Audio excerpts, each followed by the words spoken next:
지난 시간에 뭐 했었죠? 기억나세요? 지난 시간에 뭐 했어요? 주기도문 다뤘어요. 주기도문은 사실은 굉장히 깊은 내용이고 복잡한 내용입니다. 그래서 할 게 많아요. 근데 이제 그 전에 제가 주기도문 설교했던 게 있기 때문에 거기서 얘기했던 건 대충 넘어가고 조금 더 보충하는 정도 차원에서 주기도문을 지난번에 말씀을 드렸습니다.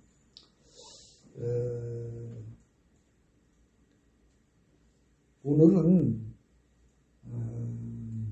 제목에서 알 수 있듯이 십계명을 말씀드리고자 합니다. 십계명 그러면은 예수 안 믿는 사람들도 영화 제목에서 십계명이라는 영화 보신 분들이 있죠. 그래서 뭐 대충 아십니다. 어떤 건지. 그 십계명 얘기 나오면은 그 모세 출애굽할 때 그때 그 기적 이야기라든지 그런 것들과 관련돼 있고 한 그때하고 비슷한 시점에 관련된 어떤 계명으로서 인간들이 지켜야 할 생활 규범을 말한 것이다. 뭐 그 정도는 그리고 10가지일 것이다. 이 정도는 그냥 금방 눈치챌 수가 있어요.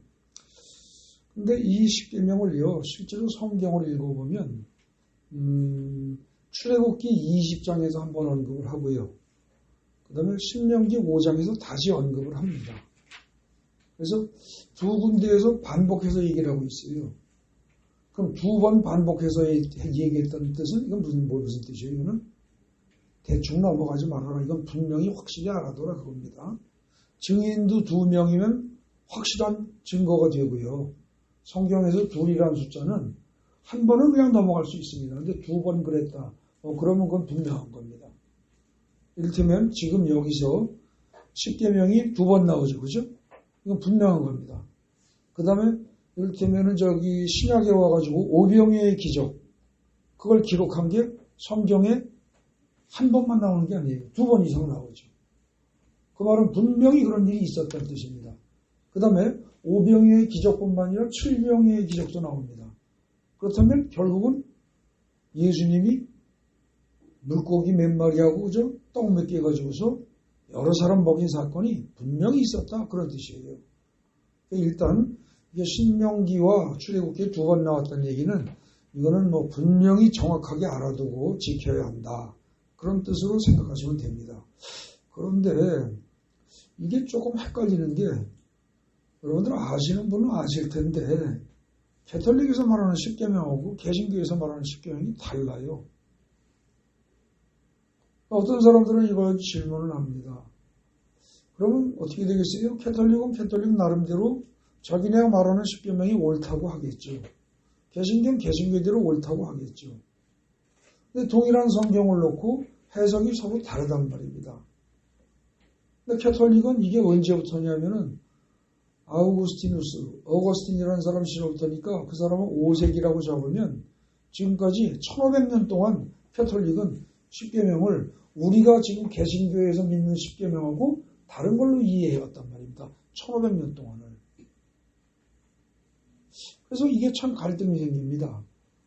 그래서 서로 싸웁니다. 내가 옳다 너는 틀렸다 서로 그럽니다. 근데 저는 개신교 쪽의 목사지만 명백하게 성경의 근거에서 판단을 해야지 교단과 교파를 따르면 안 된다고 생각합니다. 저 같은 경우는 장로교 통합에서 공부를 했습니다. 신학 공부를 했어요. 그러면 장로교라는 데는 기본적으로 칼빈의 논리를 따르면 됩니다. 근데 저는 거기서 공부를 했지만 칼빈의 논리라고 해서 무조건 따른다. 저는 그거 절대로 못합니다. 왜냐하면 성경에서 그러지 말라고 되어 있기 때문입니다. 성경은 분명히 뭐라고 그래요? 사람의 전통을 따르지 말아라. 사람의 가르침을 따르지 말아라. 성경의 가르침을 따르라. 분명히 그렇게 얘기합니다. 하나님의 말씀을 따라라. 분명히 그렇게 얘기한단 말이죠. 그래서 저는 칼빈의 가르침을 중시하는 장로교에서 공부를 했지만 장로교에서 이론적으로 칼빈이 틀린 경우가 있을 수 있다고 봅니다. 그걸 인정 안 하면 우리는 하나님을 섬기는 게 아니라 칼빈을 섬기는 게 됩니다. 그러면 이건 망하는 겁니다. 하나님을 섬기지 않고 사람을 섬기면 그게 바로 곧 이단입니다. 전형적인 이단이죠. 근데 지금 여기서 그래서 제가 지금 말씀드리고자 하는 것은 캐톨릭이 옳다, 개신교가 옳다 이걸 얘기하려고 드는 게 아니고 성경 본문은 실제로 뭐라고 얘기하고 있느냐 이걸 꼼꼼히 잘 살피자는 거죠. 그래서 그것대로 가야 합니다. 그러면 어쩌면 둘 다 틀릴 수도 있고요. 둘 다 틀릴 수도 있고요. 둘 다 부분적으로 맞을 수도 있고 또 어쩌면 어느 하나만 맞을 수도 있습니다. 그걸 정확히 알고 가야 한다는 거죠. 또 개신교가 맞고 설령 캐톨릭이 틀렸다고 한다 할지라도 그걸 무조건 야 캐톨릭 너네가 말하는 10계명은 틀린 거야. 무조건 그렇게 주장하면 싸움만 납니다. 근거를 명확히 될 수 있어야죠. 그죠? 오늘 이 시간에는 성경이 과연 10계명을 뭐라고 말하는가? 그리고 왜 캐톨릭과 개신교가 이렇게 서로 갈라지게 되었는가? 왜 10계명에 대해서조차도 일치를 못 보는가?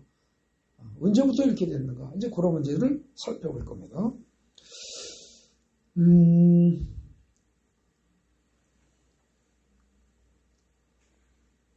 문제의 발단은 뭐냐면요. 문제가 어디서 생겼냐?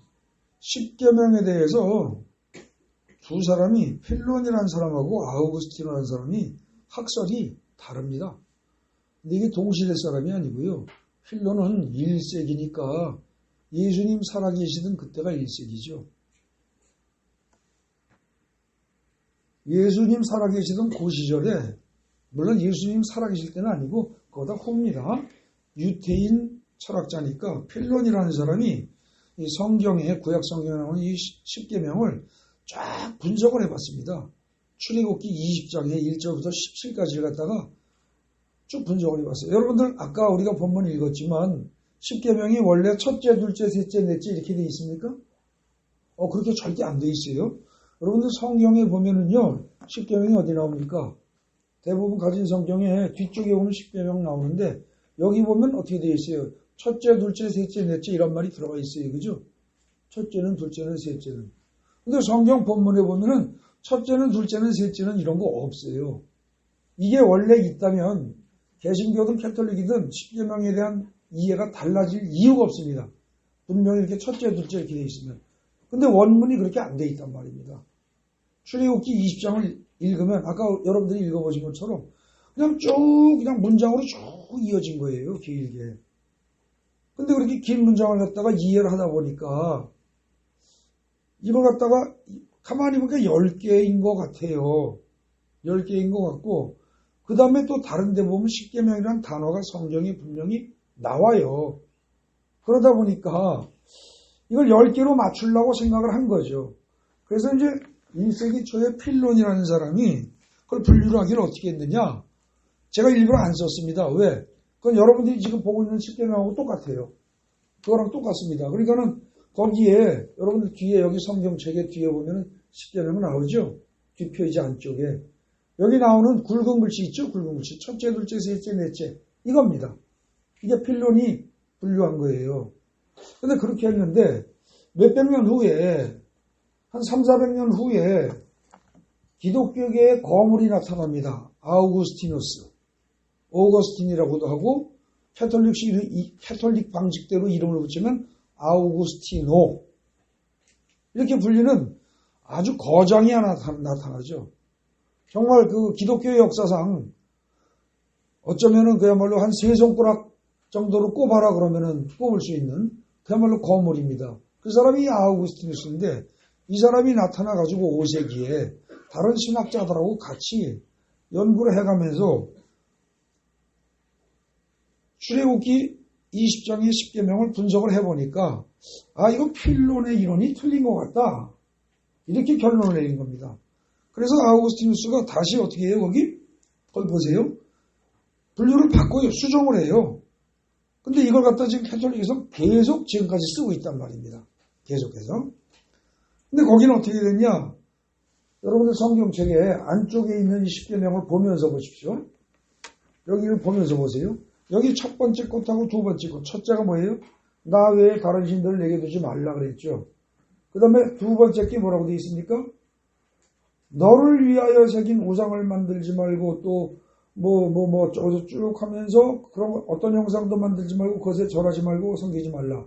그러니까 이 제2를 갖다가 두 번째 우리가 지금 두 번째 계명이라고 말하는 이걸 압축하면 어떻게 돼요? 너는 쉽게 얘기해서 우상을 만들지도 말고, 그죠? 만들지도 말고, 그것에 절하지도 말고, 섬기지도 말라. 우상을 섬기지 말라. 한마디로 그겁니다.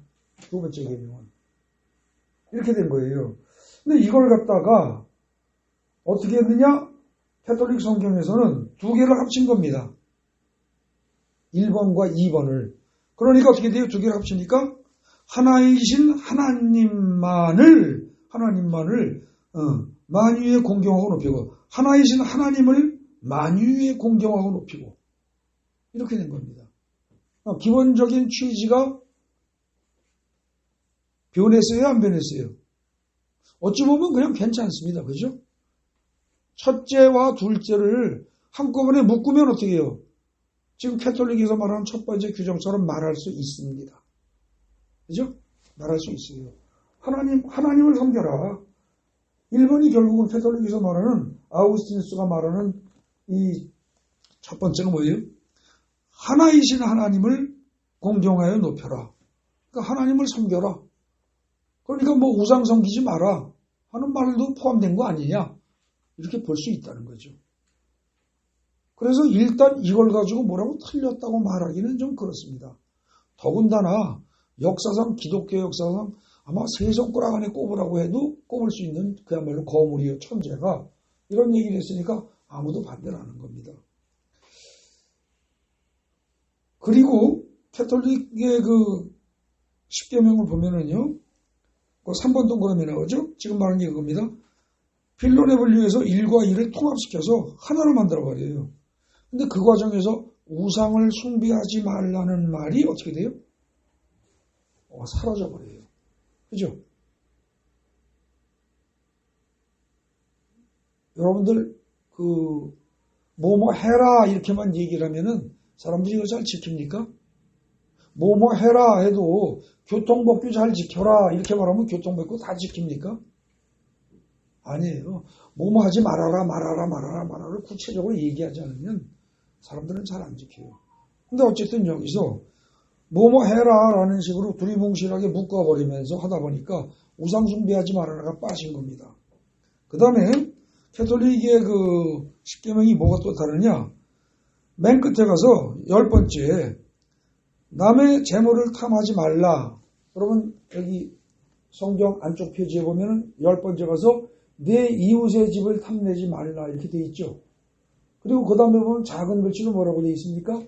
네 이웃의 아내나 그의 남종이나 여종이나 소나 낙이나 무릇 뭐 어떤 거라도 탐내지 말아라 말이죠. 내 이웃의 수를 탐내지 말라 이렇게 돼 있어요. 근데 이렇게 앞에서 1, 2가 돼 있는 걸 갖다 하나로 묶으니까 어떻게 돼요? 한 개가 모자라죠. 모자란 걸 채우려니까 어떻게 돼요? 어디서 나누는 게 좋을까? 그리고 셋째, 넷째, 다섯째, 여섯째 쭉 해서 살펴보니까 제일 좋은 데가 어디예요? 여기죠. 왜 좋아요? 마지막 게. 지금 그대로 하면 어떻게 됩니까? 내 이웃의 집을 탐내지 말라 그랬는데 내 이웃의 집에 내 이웃의 아내하고 그거 빼놓고 나머지는 어떻게 돼요? 다 물건 취급해도 되는 거잖아요. 그죠? 종도 인격체로 취급 안 하고 물건 취급했으니까.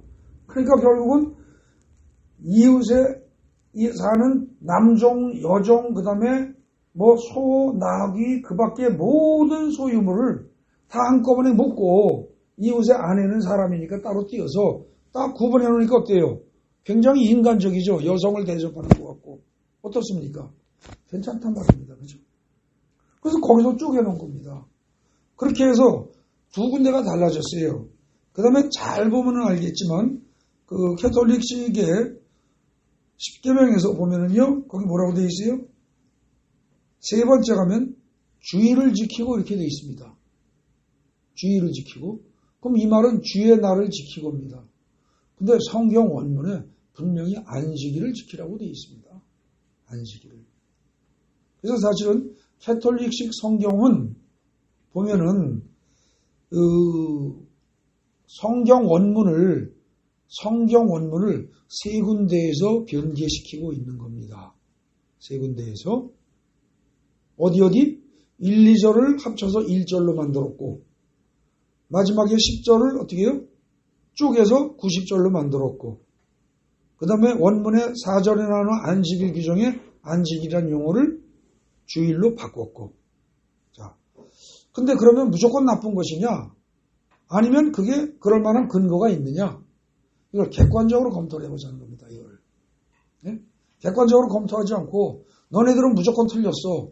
만약에 개신교 쪽에 그런 입장을 취한다면 캐톨릭 교인들하고 싸움밖에 나지 않습니다. 정말 누구 말이 맞고 누구 말이 틀리는가 거기다 관심을 갖지 말고 정확하게 성경 본문을 놓고 따져보자는 거죠.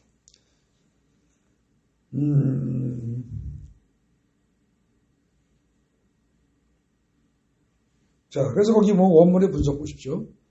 이제 하나하나 살필 겁니다. 2절은 이제 다시 출애굽기 20장으로 갑니다. 성경 뒷표지 안쪽을 보는 게 아니라 출애굽기 20장을 가보십시오. 출애굽기 20장 뭐라고 되어 있습니까? 자, 1절은 하나님이 이 모든 말씀으로 말씀하여 이르시되 그러면서 2절부터 이제 하나님 말씀하신 내용이 나와요. 그죠? 근데 처음에 2절에서 뭐라고 그랬어요? 나는 너를 애굽 땅 종되었던 집에서 인도하여 낸 하나님 여호와라. 이렇게 말씀을 하십니다. 이 말하는 자가 누구냐? 하나님이다. 근데 그 하나님이 어떤 분이냐? 너희를 치료하는 하나님이라든지 너희에게 복 주는 하나님이라든지 그런 하나님이라고 말할 수 없이 그게 아니고 그거 이전에 어떤 하나님이다?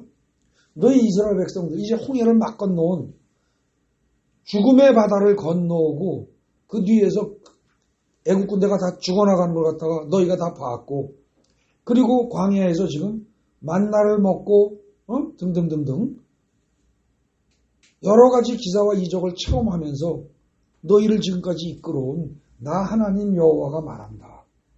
그래서 분명히 말하는 주체가 나다라는 걸 나 하나님이다라는 걸 얘기하면서 동시에 나 하나님은 어떤 하나님이다?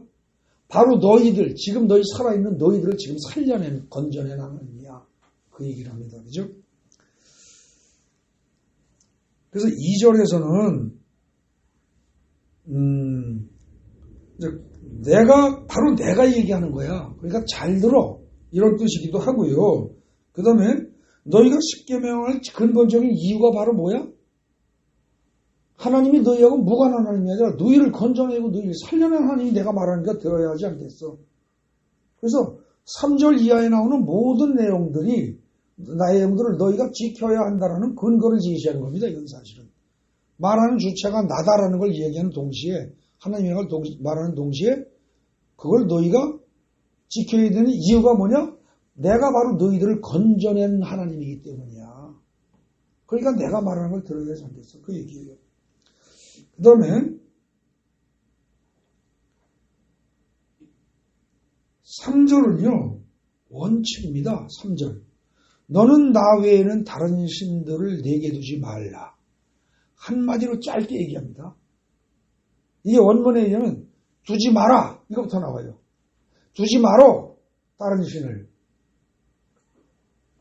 헬라어법은 그런 식으로 이제 말 분석을 합니다. 아주 분명해요. 잡다한 소리 필요 없어요. 나 이외에 다른 신 절대로 두지 마라. 이 얘기입니다. 이거는. 두지 마라가 맨 앞에 나오니까.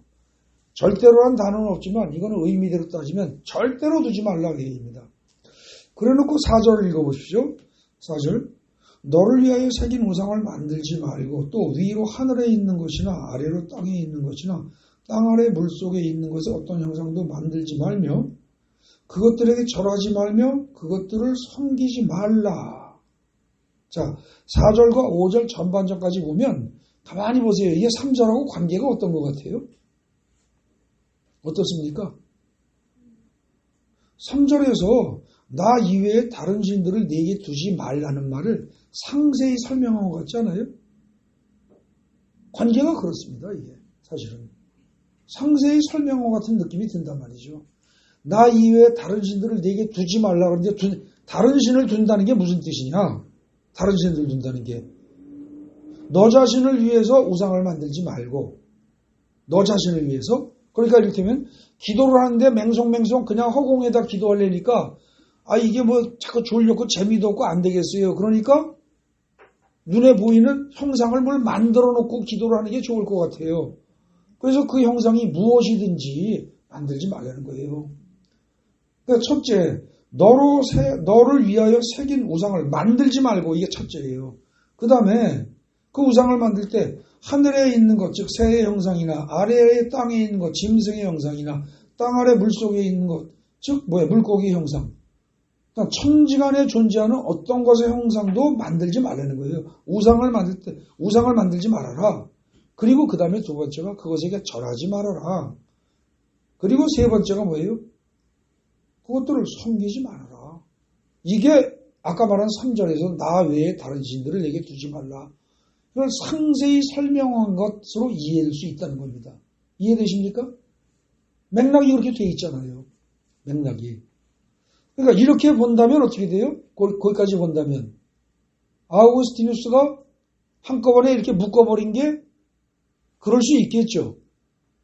안 그래요? 하나님만 섬겨라. 이런 말로 간단히 요약할 수 있을 거 아닙니까? 그렇게 가능성이 있다는 거예요. 할만해요. 아우구스티누스가 바보가 아니에요. 그야말로 탁월한 사람이에요. 그러니까 그렇게 요약을 했단 말입니다.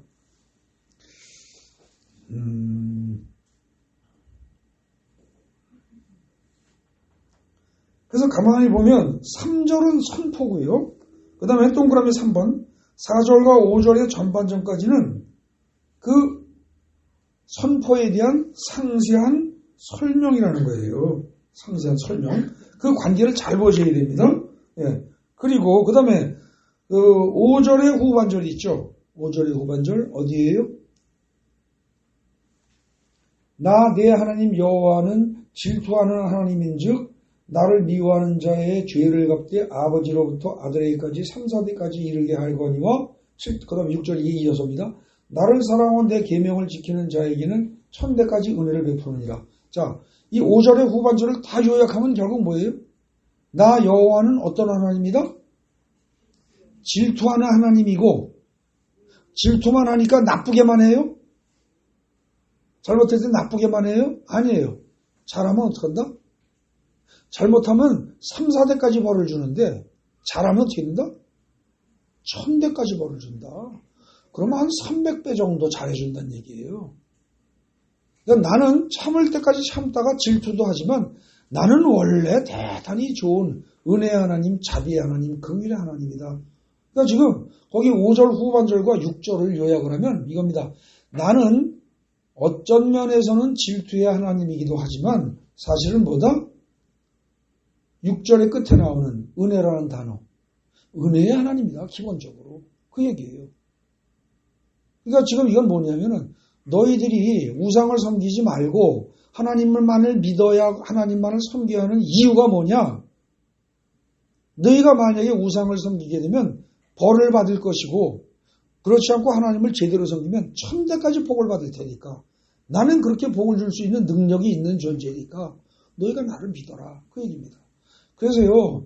거기 4절과 5절, 6절을 잘 보잖아요. 3, 4, 5, 6절 그걸 보면 3절은 선포입니다. 한마디로 딱 결론부터 툭 던지는 거예요. 그 다음에 4절에서 5절 전반절까지는 뭐예요? 그 선포한 내용을 구체적으로 설명한 거예요. 그죠?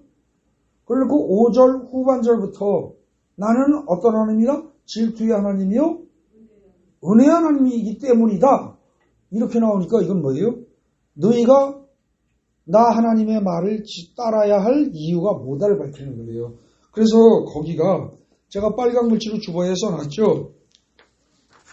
뭐라고 되어 있어요?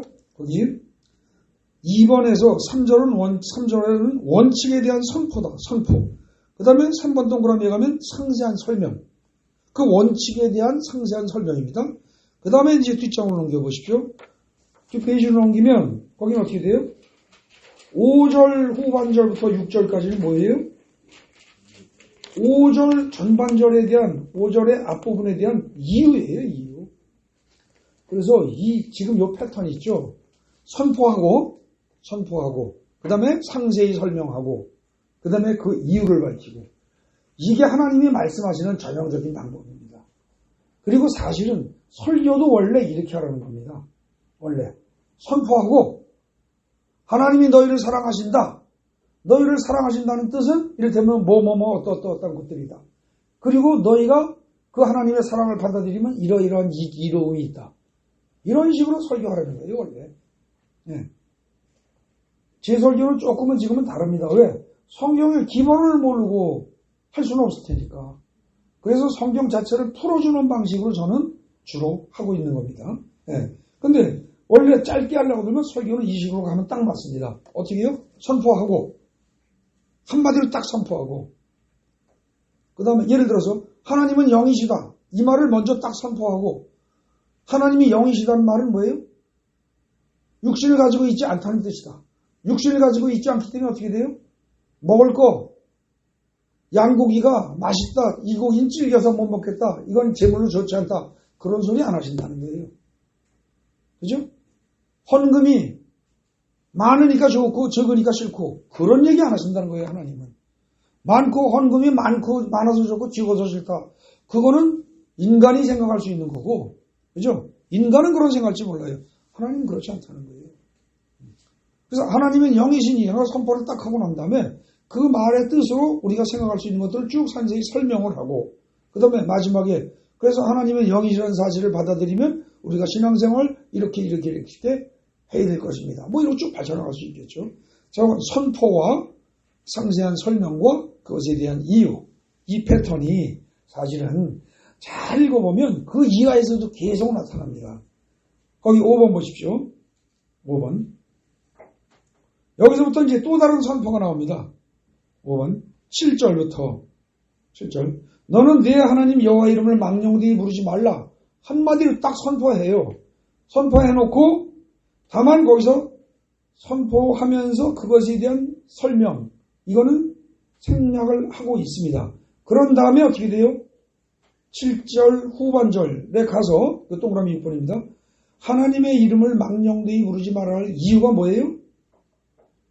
그걸 망령되이 부르는 것 자체가 뭐예요? 죄라는 겁니다. 그러는 자를 하나님은 죄 없다고 하지 않는다. 하나님은 그걸 죄로 보신다. 하나님 이름을 망령되이 부르는 것은 죄이기 때문이다. 그 얘기입니다. 그죠? 그래서 이유를 밝힙니다. 네. 그래서 20장 7절까지를 다 요약하면 어떻게 돼요? 7절까지를 다 요약하면 앞에 처음부터 해서 오직 하나님을 섬기되 제대로 섬겨합니다. 그죠? 그러니까 아주 정말 아우구스티누스가 요약하듯이 대충 의미를 살려서 요약하고 간단히 하려고 들면 아우구스티누스처럼 1, 2절만 합칠 게 아니라 1절부터 7절까지를 갖다 몽땅 다 합쳐서 거기 나온 것처럼 어쩌면 뭐예요? 오직 하나님만을 섬기되 제대로 섬겨라. 이럴 수 있다는 거죠. 그 대신 누가 제대로가 뭔데요? 그럼 어떻게 해요? 우상 만들지도 말고 절하지도 말고 섬기지도 말고 그죠? 그 다음에 하나님의 이름을 거룩히 여기고 이렇게 설명할 수 있겠죠. 그래서 사실은 아우구스티누스처럼 요약하고 나름대로 해석해서 정리하려고 할 것 같으면 1, 2절만 먹는 것이 끝나지 말고 여기까지 가야 된다는 거죠. 그러니까 아우구스티누스는 분명히 필로보다 문맥을 파악을 하긴 했습니다. 근데 조금 실수한 겁니다. 조금 실수한 거예요. 그 다음 보겠습니다.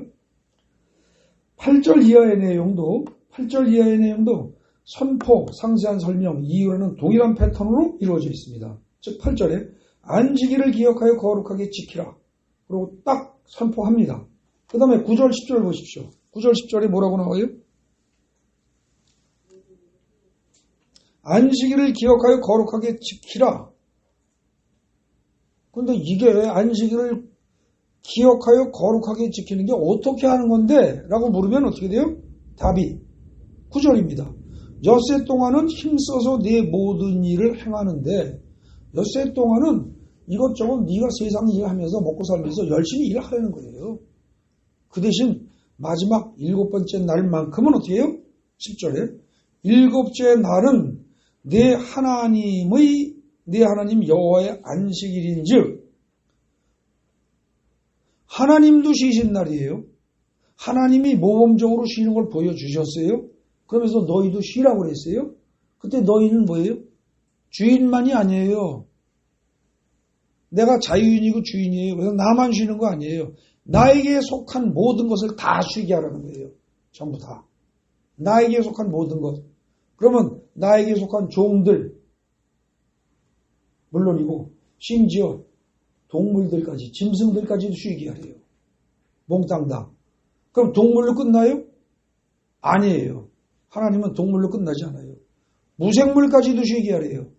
그래서 어떻게 돼요? 7년마다 한 번씩 땅도 쉬게 하래요. 안 그래요? 7년마다 한 번씩 1년씩 농사 짓는 땅도 쉬게 하라는 거예요. 그리고 그렇게 해서 7년마다 한 번씩 쉬기를 7번을 하고 나면 그때는 어떻게 돼요? 아주 완벽하게 쉬는 거예요. 몽땅 다. 몽땅 다 니 거 내 거 없이 원상태로 돌리는 거예요. 심지어 노비도 풀어주고 남이 나한테 빚진 것도 다른 사람 땅 산 것도 내 걸로 그동안 소유했던 것도 원래 땅 주인한테 그냥 돌려주라는 거예요. 전부 다. 전부 다. 네? 그런 식으로 해서 하나님이 원래 그걸 얘기를 하신 거예요. 그래서 이 7이라는 숫자 굉장히 중요한 겁니다. 그래서 지금 안식일 날 뭐라고 그래요? 10절 보겠습니다. 출애굽기 20장 10절입니다. 일곱째 날은 내 하나님 여호와께서 쉬신 날이에요. 여호와께서 안식한 날이니까 너나 내 아들이나 내 딸이나 내 남종이나 여종이나 내 가축이나 내 문 안에 머무는 객이라도 아무 일도 하지 말라 그랬어요. 하지 말라 그랬으니까 나는 안 시켰어요. 쟤네들이 해요. 이렇게 말할 수 있겠죠. 안 그렇겠어요? 못된 놈은 또 그렇게 얘기한다고 여기 이렇게 돼 있으니까. 근데 이제 이 소리 할까봐 신명기로 가보십시오. 신명기 5장으로 가보세요. 신명기 5장에 가면 뭐라고 되어 있습니까? 안식일 얘기하면서 몇 절이에요 그게?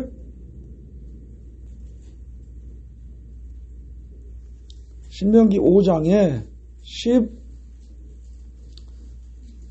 14절 보세요. 14절. 거기 보면 뭐라고 되어 있어요? 일곱째 날은 내 하나님 여호와의 안식일인즉 너나 내 아들이나 내 딸이나 남종이나 여종이나 내 소나 낙이나 내 모든 가축이나 내 문 안에 유하는 객이라도 심지어 네 집에 와서 머물고 있는 객조차도 어떻게 돼요? 뭐든지 다 쉬게 하라요. 뭐든지 다. 가축이라고 해서 무엇이든지 소나 말이나 뭐나 일시키는 가축 몽땅 다 쉬게 하고 집에 유대인 아니라도 이스라엘 백성 아니어도 개까지도 다 쉬게 하고 몽땅 다 그렇게 하면서 뭐라고 그래요? 아무 일도 하지 못하게 하고 그랬죠. 못하게 하고 내 남종이나 내 여종에게 너같이 안식하게 할지니라. 특별히 사람들 먹지 말아라 이겁니다. 아주 명확하게 얘기를 해요. 그러니까 결국 안식일 날은 어떻게 해라? 회사 문 열어라 말아라. 다들 하는 겁니다. 다들 하는 거예요. 나는 교회 나가니까 내가 교회 안수 집사니까 장로니까 나는 교회에 안식일 날 다 성경책 끼고 교회 나오고 그 다음에 회사 직원들은 다 나오라 그러고 그러고 돈 좀 더 주면 됐지 특별수당 더 주면 됐지 시간의 수당 주면 됐지 하지 말라는 거예요. 하나님은 하지 말랍니다. 절대로 하지 말래요. 그러고서 다시 출애굽기 거기로 갑니다.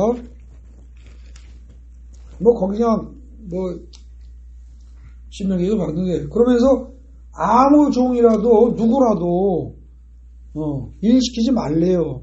그러면서 그 이유를 11절에서 얘기합니다. 11절에서 그러니까 10절은 상세한 설명이에요. 9절은 선포고요. 8절은 선포고요. 그죠? 8절은 선포고 9절, 10절은 상세한 설명이고요. 안식일을 거룩하게 지키는 것에 대한 설명이고 그 다음에 11절은 어떻게 해요? 이유예요. 이유. 엿새 동안에 나 여호와가 하늘과 땅과 바다와 그 가운데 모든 것을 만들었어요. 그리고 하나님도 쉬었어요. 그러니까 너네들도 하나님의 형상대로 지원받은 너희들, 즉 하나님의 자녀인 너희들도 어떻게 해라? 엿새는 일하고 엿새는 열심히 일해. 그 대신 하루는 분명히 쉬어야 돼. 안식해야 돼. 그 소리예요. 단 이때 안식이 뭐 하는 거예요? 그러면 아무것도 안 하고 그냥 집에서 그냥 하루 종일 낮잠 푹 자고 실컷 디글디글 굴르고 노는 거예요. 푹 쉬는 거 포함돼요. 분명히 그것도 포함됩니다. 푹 쉬는 것도 포함돼요. 근데 이 안식일을 뭐라고 해석하느냐에 따라서 굉장히 의미가 달라집니다. 근데 이제 이거 얘기하면은 이것만 가지고 또 1시간은 최소한 해야 돼요. 일단은 넘어가겠습니다. 다 쉬었다. 그러므로 나 여호와가 안식일에 복되게 하여 그날을 거룩하게 하였느니라 그랬어요. 그래서 일단 안식일 얘기를 한번 합니다. 그리고 지금 여기서 안식일 얘기하면서 어떻게 돼요? 아까 말한 선포와 상세한 설명과 그렇게 말하는 이유, 근거를 명확하게 또 댔다는 거죠. 그죠? 그래 놓고 그 다음에 이제 12절부터 갑니다. 12절부터는 부모를 공경해라, 살인하지 말라, 간음하지 말라, 도둑질하지 말라, 내 이웃에 대해서 거짓 증거하지 말라, 이렇게 쭉 나가는데 살인하지 말라, 간음하지 말라, 도둑질하지 말라는 긴 설명을 안 했습니다. 할 필요가 없을 만큼 이거는 우리의 양심이 다 압니다. 그죠? 지가 어떤 행동을 해놓고 숨기면, 남의 물건과 관련해서 지가 어떤 행동을 해놓고 숨기면, 드러내길 꺼리면 그건 도둑질입니다. 간단해요. 아시겠어요?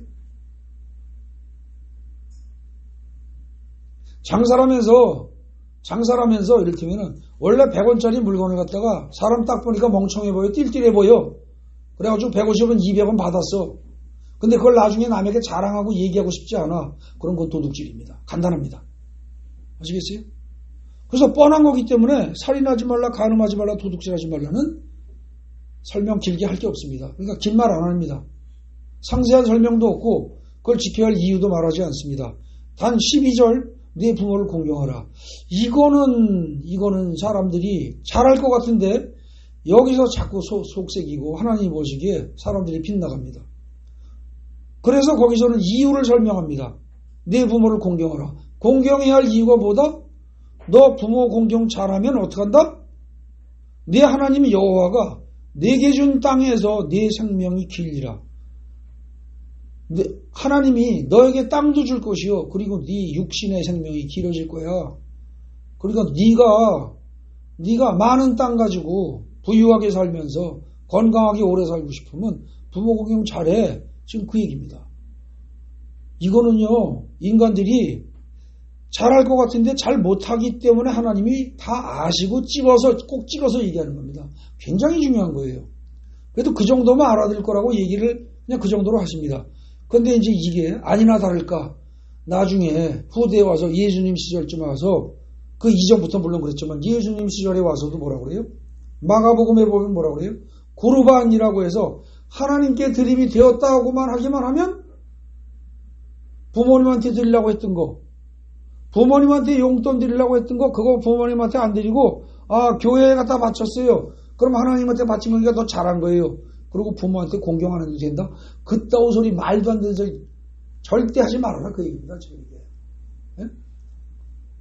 하려면 해봐. 너 그따위로 하면 어떻게 돼요? 네 땅도 없을 것이요. 네 생명이 짧아질 거야. 지금 그 얘기입니다. 그러니까 이게 무서운 얘기예요. 어쨌거나 그건 좀 설명했습니다.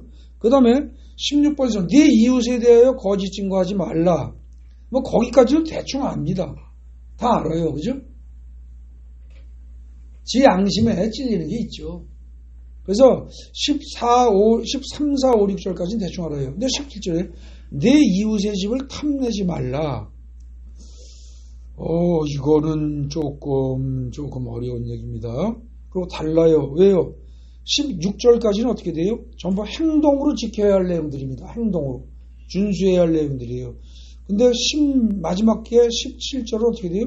내 이웃의 집을 탐내지 말라? 이거 마음속으로 이건 어떻게 돼요? 생각도 하지 말라는 거예요. 저 사람이 좋은 차를 가졌어? 좋은 집을 가졌어? 근데 나는 그런 차가 없어? 그런 집이 없어? 좋은 옷이 없어? 그럴 때 그거 탐내지 말래요. 탐내는 것 자체가 십계명을 범하는 거예요. 이거 자체가 죄예요. 하지 말래요. 내 이웃의 집을 탐내지 말라 그러놓고서 선포했어요. 마지막 17절도 선포했어요. 그 다음에 어떻게 돼요? 상세하게 설명을 해요. 상세하게. 내 이웃의 집을 탐내지 말라는 말 뜻은 뭐냐? 첫째, 내 이웃의 아내를 탐내지 말아라. 네 이웃의 아내가 젊다고 해서 이쁘다고 해서 뭐 어떻다고 해서 탐내지 말아라. 그 다음에 내 이웃의 남종이나 여종이나 그 내 이웃이 가지고 있는 소나 나귀나 무릇 내 이웃의 어떤 소유든지 간에 소유물 몽땅 다 탐내지 말아라. 탐내면 어떻게 돼요? 마음속으로 이미 저거 뺏어가고 싶은데 저거 훔쳐가고 싶은데 저놈 어떻게 싹 손보고서 한 대 줘받고 죽여버리고 저거 내거 하고 싶은데 이런 식의 생각을 하는 순간 그건 이미 뭐예요? 앞에 9가지 10계명을 다 지켜도 마지막 10번째 계명에서 걸리면 어떻게 돼요? 이거 끝난 겁니다. 천국에 못 들어가는 겁니다. 결국 이 10계명은 이 10계명은 어떻게 돼요? 하나님이 지키라고 하셨어요. 지키라고 하시긴 했는데 이게 실제로 여러분들 다 지키고 살아야 한다는 뜻입니까? 살 수 없다는 뜻이에요. 살 수 없어요. 여러분들 이거 어떻게 다 지킵니까? 실제로 이거 다 지키고 산 사람이 어디 있습니까? 아무도 없어요. 이건 다만 우리가 이렇게 살아야 한다는 원칙을 가르쳐 줄 뿐입니다. 원칙을. 그러나 이걸 다 지키고 살 수 있는 사람은 한 명도 없습니다.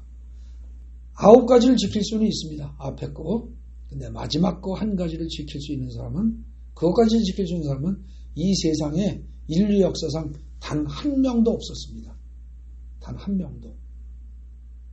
하나님이 그야말로 끔찍하게 사랑했다고 그러고 동행했다고 하는 노아도 어떻게 돼요? 노아도. 나중에 노아의 가족만 살아남았는데도 나중에 또 먹고 살만해지니까 편안해지니까 어떻게 돼요?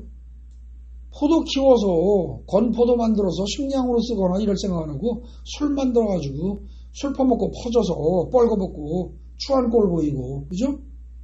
그러고 난 다음에 지가 잘못했어 회개해야지 아들을 저주하잖아요. 인간은 그런 존재입니다. 지 잘못은 하나도 몰라요.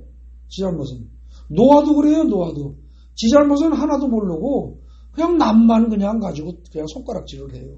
이게 인간입니다. 근데 지금 마지막에 17절에 나오는 내 이웃의 일을 탐내지 말라. 내 이웃의 아내건 남종 여종 짐승까지 물건까지 하나도 탐내지 말라는데 이런 탐심이 하루 종일 그득한 채 평생을 살면서 나는 깨끗해, 나는 거룩해. 그리고 저 인간은 어때? 저 인간은 뭐 같아서 인간같지도 않고 저 인간은 뭐 같아서 인간같지도 않고 막 이러면서 자기 빼놓고 몽땅 다 손가락질 한단 말이죠. 저런 인간들 때문에 세상이 이렇고 어쩌고 이러면서 이거 잘 생각해야 됩니다. 여러분들 이 10계명은요 우리가 지켜야 할 원칙입니다. 분명합니다. 우리가 이렇게 살아야 합니다. 근데 이렇게 살 수 있는 힘은 사실은 우리에게는 없습니다. 그래서 예수가 아무도 이걸 지키고 못 사니까 죄 덩어리거든요, 우리가. 그래서 그 죄를 해결하기 위해서 예수가 오셨고, 그 다음에 그 죄를 해결한 다음에 앞으로 그럼 잘 살도록 하기 위해서 어떻게 돼요? 성령을 보내신 겁니다. 그래서 우리는 성령의 의지에서 살다 보면 어떻게 돼요? 이 10계명의 10가지가 차곡차곡 지켜질 수 있다는 겁니다. 그러니까 교회 처음 나온 사람들은 어떻습니까? 교회도 다녀요. 그러면서 점치러 가요. 그죠? 점치는 거에 관심이 있고, 유튜브에서 무슨 세상이 어떻게 될 거다, 노스트라다무스가 어쩌고 그런 얘기 나면 혹해서 열심히 봐요. 점도 치고요. 근데 나중에 신앙이 깊어지면 어떻게 돼요? 점점 하나님 이외에 다른 것은 안 믿어요. 그러다 보면 우상숭배 안 해요. 노스트라다무스 어쩌고 그런 거 안 봐요. 네? 그리고 무슨 예언서가 어쩌고 그런 거 안 해요. 점점 더. 그죠? 그리고 맨 처음에는 어떻게 돼요? 신앙생활 하기 전에는 간음도 하고 도둑질도 해요. 근데 양심에 찔려서 자꾸 살다 보면 어떻게 돼요? 예수 믿다 보면 점점 덜 해요. 안 해요. 떠나요. 벗어나요. 그래서 말씀대로 사라져요. 근데 그래도 제일 안 되는 게 어디예요? 지금 이거 10계명 중에서 제일 안 되는 게 마지막 절 17절. 그죠? 거기 탐내지 말라는데 이게 어떻게 안 됩니까? 그죠? 여러분들 저희 하다못해 뷔페에 가서도요 보면은 내가 먹고 싶은 거 가서 보니까 다 떨어졌어. 그랬다 조금 있다가 그게 다시 갖다 놨어. 그러면 황급히 가가지고 그것도 갖다 놓으잖아요. 그걸 계속 공급하는 것도 탐을 내는 판인데 내가 없는 건 남이 가지고 있고 절대 내가 못 가질 것 같은데 그거 탐내지 말래요. 이거 다 지킬 사람은 어디 있어요?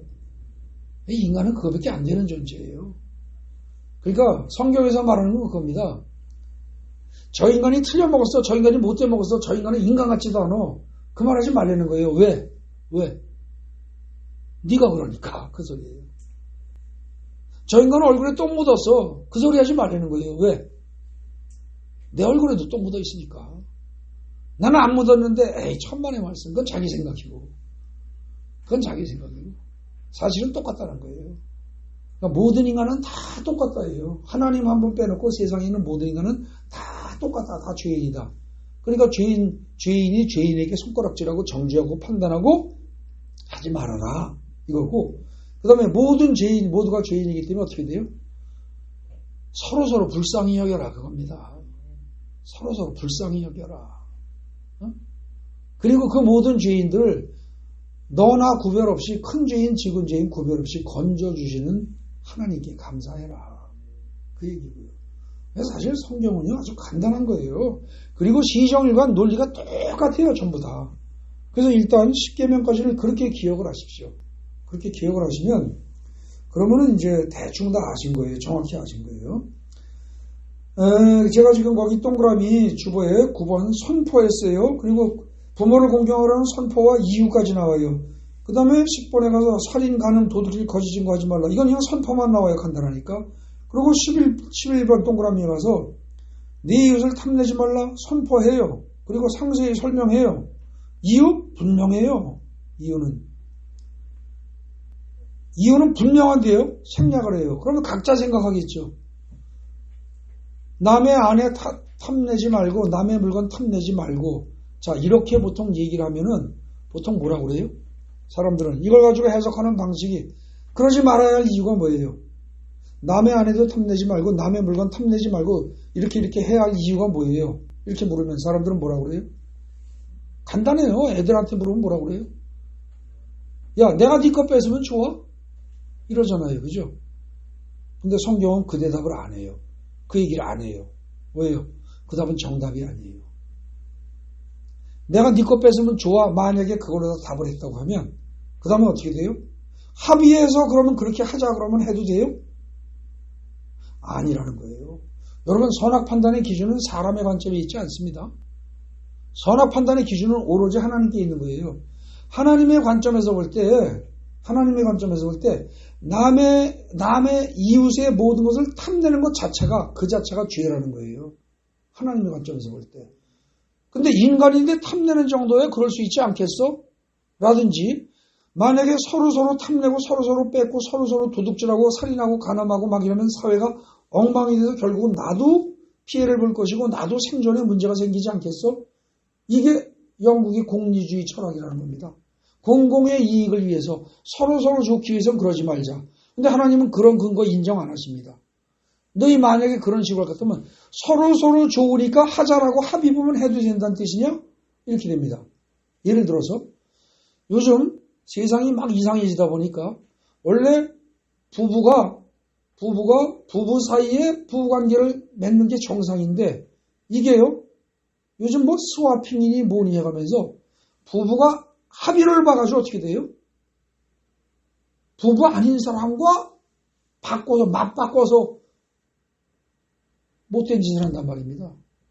그럼 합의 보고 서로 그렇게 하기로 서로 좋자고 해서 한 거니까 4명이 다 합의 보고 한 거니까 그런 짓을 해도 된다는 뜻이냐? 되는 거예요? 안 되는 거죠. 안 되는 거예요. 온 세상이 그렇게 살더라도 한두 명 일부만 숨어서 그게 아니고 온 세상이 그렇게 살아도 하나님이 보시기에 아니다 그러면 아니라는 거예요.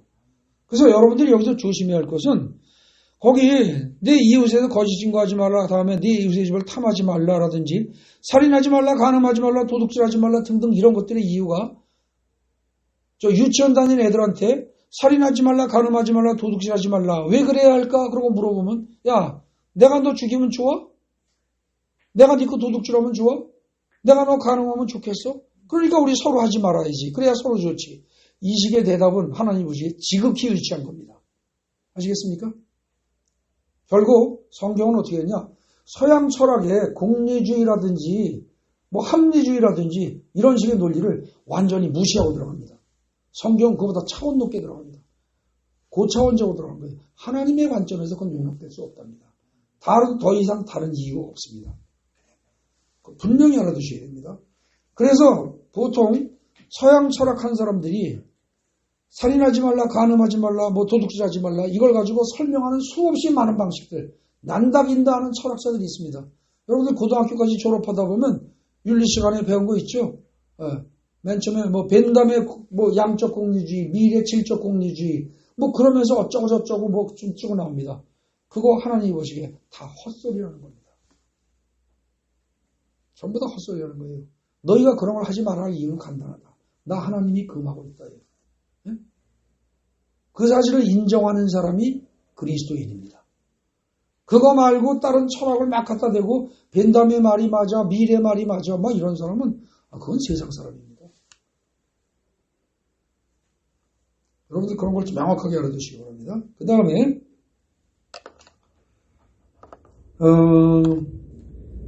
거기 7번 보십시오. 7번 동그라미 7번 1절부터 해서요 7절까지를 다 요약하면 한마디로 얘기하면 뭐예요? 오직 하나님만을 섬기되 제대로 섬겨라. 이걸 더 간단히 요약하면 뭐예요? 하나님 사랑하라 이걸로 한 겁니다. 하나님 사랑하라. 이거 한마디로 요약된다는 거예요. 그 다음에요 12번 보십시오. 12번 동그라미 12절 이하 17절까지를 다 요약하면 어떻게 돼요? 이거는 모두 다 사람과 사람 사이에서 지켜야 할 규례들이에요. 그죠? 근데 이걸 갖다 어떻게 해요? 이 규례들을 요약하면 네 이웃을 내 몸과 같이 사랑하라. 더 줄이면 뭐예요? 이웃을 사랑하라. 그죠? 수식어 이런 거 빼버리면 내 몸같이 이런 거 빼버리면 그냥 이웃을 사랑하라. 그러면 아까 7번과 12번을 다 합치면 이제 13번 얘기입니다. 그래서 7번과 12번 동그라미를 종합한다면 어떻게 돼요? 결국 10계명은 어떻게 돼요? 하나님 사랑하고 이웃 사랑하라. 이거라는 겁니다. 그죠? 근데 여러분들 주의 깊게 살펴보신 분들은 압니다. 뭐가 빠졌어요? 제가 언급한 게 7절까지 얘기하고 12절 이하 얘기했으니까 8절부터 11절까지가 빠졌죠. 근데 8절부터 11절이 뭐였어요? 아까 원래 8절부터 11절이 안식일에 관한 얘기예요. 안식일. 그것만 지금 빠진 겁니다. 근데 이 안식일에 관한 건요 굉장히 중요한 거예요. 안식일이 사실은. 안식일이 결국은 빠졌는데 이걸 살펴야 되는데 이게 지금 몇 시예요? 이걸 그냥 다음에 할까? 아니면 뭐 근데 하여간 이게요 아주 간단히 그냥 별로만 우선 간단히 얘기할게요. 안식일 날 무조건 푹 쉬고 낮잠 실컷 자고 그동안 피곤했던 몸을 다 쉬어라. 그 얘기 아니에요. 그것만이 아니고 안식일 날 어떻게 해요? 하나님도 쉬셨는데 하나님이 왜 쉬셨을까? 우리를 왜 쉬라고 그럴까? 그거 쉬면서 어떻게 하는 거예요? 나만 쉬라는 게 아니고 남들도 다 쉬라는 거예요. 그죠?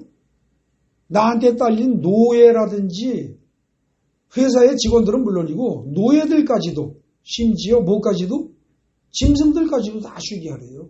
그 다음에 우리 집에 머무는 개까지도. 그러니까 내 권한이 닿는 범위 내에서 내가 할 수 있는 모든 것들을 몽땅 다 푹 쉬게 하라 이거예요.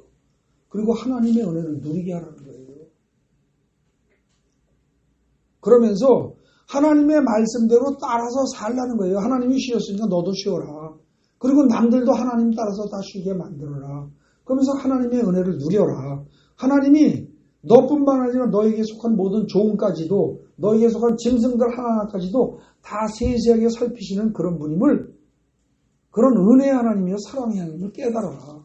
하나님이 누구인가를 깨닫고 그 깨달은 은혜를 자기만 누리지 말고 어떻게 해라? 너에게 속한 모든 세상 모든 사람과 물건들에게까지 다 전부 다 누리게 하라 그 소리예요. 안식일 날 그냥 놀고 그냥 쉬라는 거 아니에요. 엿새 동안은 행동으로 하고 이날 하루만큼은 하나님을 따라서 하나님을 마음속으로 섬기면서 경건하게 지내되 다른 사람도 다 그렇게 만들어라. 그러니까 이 안식일 규정에 관한 지금 이 중간에 8절부터 11절까지는요. 하나님 사랑과 이웃 사랑을 동시에 실현하는 연결고리입니다. 이게. 그래서 어떤 사람들은 이 안식일에 관한 이걸 갖다가 1, 2, 3, 4, 저희 10계명 중에서 안식일 규정, 이게 네 번째 규정이니까 여기까지를 하나님에 관한 규정이고 그 다음에 살인하지 말라부터 해서 부모를 공경하라부터 해서 사람에 관한 규정이다. 이렇게 보는 사람도 있고 어떤 사람은 안식일 규정을 갖다가 사람에 관한 거다. 이렇게 보는 사람도 있는데 대체로 안식일 규정을 하나님에 관한 걸로 봅니다. 근데 이게 앞뒤 문맥을 잘 살피고 꼼꼼히 따져보십시오. 안식일 규정만큼은 하나님에 관한 규정인 동시에 어떻게 돼요? 하나님과 관련된 규정이에요. 그러면서 동시에 어떻게 돼요? 사람과 관련된 규정이에요. 심지어 짐승들까지도 관련된 규정이에요. 굉장히 중요한 거예요. 그러니까 이거 안 지키면 안 된다는 겁니다. 그럼 이제 여러분들이 이런저런 궁금증이 나와요. 아니 그러면은 우리도 주일 지킬 게 아니라 안식일 지켜야 될 거 아닙니까? 이런 생각들을 해요. 그런 생각들을 하는데 그렇게 해서 토요일 날 안식일을 지켜야 한다고 빡빡 우기는 사람들이 안식교입니다. 근데 이제 그들은 구약만 알고 신약의 예수의 탄생과 그 이후 예수의 죽음과 부활과 그 밖에 나머지는 고려하지 않은 사람들입니다. 그러니까 안식일을 끝까지 지켜야 한다고 주장하는 사람들은 구약만 알면서 구약만 믿는 사람들이기 때문에 그 사람들은 그냥 유대교 쪽 스타일입니다. 그러니까 나는 예수를 믿는다, 예수를 인정한다고 하면서 안식일만 빡빡 우기는 것은 잘못된 겁니다. 지금 일일이 시간 다해 말할 시간이 없어 그 정도로만 말씀드리겠습니다. 결국 이제 마지막에 보십시오.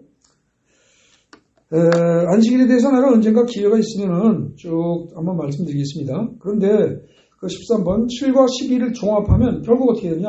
하나님 사랑하고 이웃 사랑하라. 그래서 예수님이 뭐라고 그래요?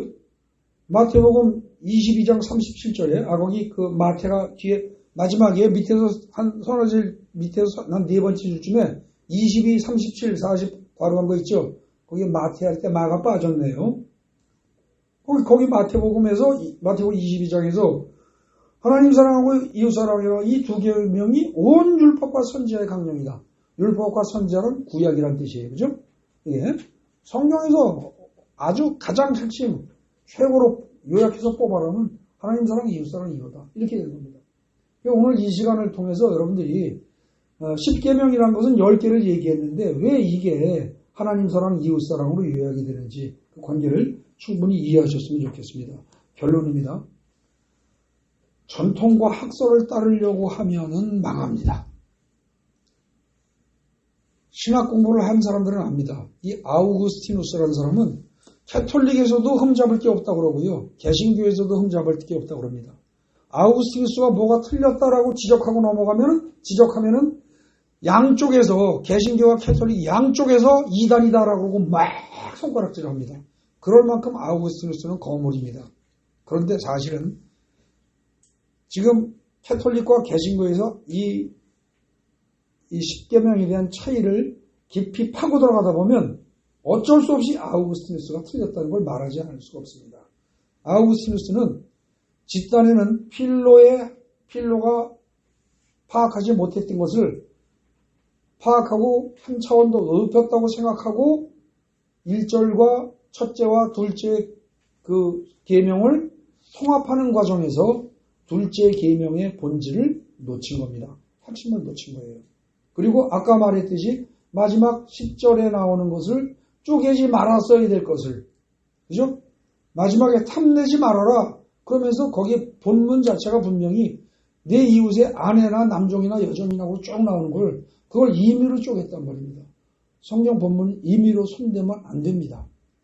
그래서 원래 유태인들은요, 명백히 틀리면 틀린 것을 갖다가 그대로 기록해 놓고요, 다만 각주로 이렇게 답니다. 이거는 아마도 이렇게 해석해야 할 것 같다라고 주로 따로 달면 달았지 명백히 틀렸어도 틀린 걸 바꿔 쓰지 않습니다. 그 유태인들의 그 전통, 정말 고지식할 정도로 말씀을 그대로 보존하려고 하는 전통이 사실은 좋은 겁니다. 그렇게 한다면 아우구스티누스처럼 바꾸면 안 되는 거죠. 이 전통과 학설 이걸 갖다가 거물이 한번 딱 해놓고 나니까 그 다음엔 후세가 쭉 따라온 겁니다. 그걸 캐톨릭이 1500년을 따라온 겁니다. 그러다 보니까 문제가 계속 있었던 겁니다. 근데 오늘 본문 살핀 것처럼 꼼꼼히 살펴보십시오. 성경을 펴놓고 꼼꼼히 살피시고, 시간이 있는 분은 제가 오늘 시간상 다 못했습니다만 지금 여기 출애굽기 20장에 나오는 십계명하고요. 신명기 20장에 나오는 십계명하고 미묘한 부분에서 살짝 미묘하게 강조점이 조금씩 다른 게 있습니다. 약간씩 다른 게 있어요. 글자가 다른 게 있습니다. 그 글자가 다른 것들의 그 맛이 어떻게 다른가를 한번 시간이 되고 능력이 되는 분들은 한번 살펴보시기 바랍니다. 그래서 결론 다시 읽겠습니다. 전통과 학설을 따르려고 하지 말고 성경 말씀 자체를 정확히 알고, 이거 잘못 알고 따르는 건 이건 헛이라는 겁니다. 정확히 알고 말씀을 따라야 합니다. 마가복음 7장에서 말하는 것처럼 장로들의 전통이나 사람의 가르침을 따르면 안 됩니다. 이게 우리가 지켜야 할 원칙입니다. 혹시라도 제가 지금 이 말씀드린 내용을 가지고 이 내용을 캐톨릭 신자들이 들을 수도 있고 캐톨릭의 신부님이 들을 수도 있습니다. 나는 캐톨릭이 틀렸다, 개신교가 맞다라는 얘기를 하려고 드는 게 아닙니다. 성경에 비추었을 때 성경대로 간다면 무엇이 옳다고 봐야 되는가? 성경을 근거로 판단한다면 그것만을 여러분들에게 말씀드린 겁니다. 그렇기 때문에 혹시라도 여러분들이 나중에 캐톨릭 신자들하고 이 십계명 문제 가지고 이야기가 나올 때 있을 때 만약에 그런 거 가지고 논쟁을 벌일 일이 생기면은 그때 논쟁을 할 바에는 하지 마십시오. 그냥 네가 옳다 내가 옳다를 탓할 바에는 그걸 따질 바에는 하지 마세요. 왜? 싸움밖에 안 나니까. 그리고 감정 반성합니다. 만약에 하려고 될 것 같아요. 상대편이 진지하게 대화와 토론을 충분히 할 만한 준비가 되어 있는 마음이 열려 있는 사람이라면 그때 제가 오늘 말씀드린 것처럼 본문 자체를 십계명의 구조는 기본적으로 뭐다? 선포하고 그 다음에 상세히 설명하고 그 다음에 그것에 대한 근거를 대고 기본이 그 세 가지 구조인데 거기서 경우에 따라서 워낙 명백한 것은 상세한 설명이 필요 없다 싶을 정도로 명백하다면 긴 말 안 하고 때에 따라서 이유와 근거를 댈 필요가 없다면 생략하기도 하고 하지만 어느 것이든 어떻게 돼요? 두 가지씩은 포함합니다. 그죠? 두 가지 정도씩은. 네. 그런 구조로 되어 있는데 그렇게 비추어 볼 때 이것은 맨 처음에 1세기 초에 나온 필로의 10가지 구분법이 맞다. 네? 그리고 그것을 그대로 쓰고 있는 개신교 쪽의 이 십계명 설명이 맞다고 본다. 이렇게 차곡차곡 얘기를 해 주시기 바랍니다.